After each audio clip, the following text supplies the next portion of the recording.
तो बोला कौन विटामिन के डोज ले बेलू जानू हफ्ता में या कि रोज रोज ले बेलू हे जा बोला तो बोला कौन विटामिन के डोज ले बेलू जानू हफ्ता में या कि रोज रोज ले बेलू भैलू पियावा के घरे जाके गो राजा जी के तू रोल सहरिया राजा जी के तू रोल सहरिया उठेला दरदिया पोरे पो लहे लहे बाथेला कमरिया करेला खटिया परिसो राजा जी के तू रोल सहरिया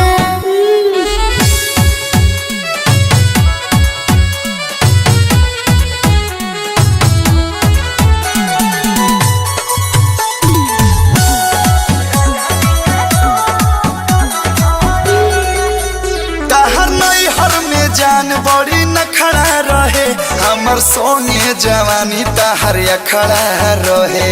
काहो जान मनवे अखरो तवा को हचुमल के बोथवा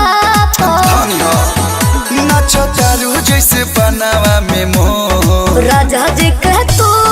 रोल सहरिया राजा जी के तू रोल सहरिया उठेला दरदिया पोरे पो लहे लहे बाथेला कमरिया करेला खटिया परिसो राजा जी के तू रोल सहरिया लौकता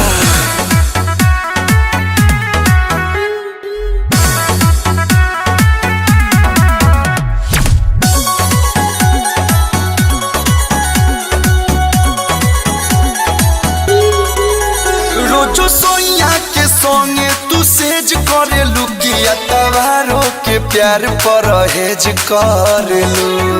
खुल के बोला सुनो जवन मजा पियावा से राजा हिम्मत कियावा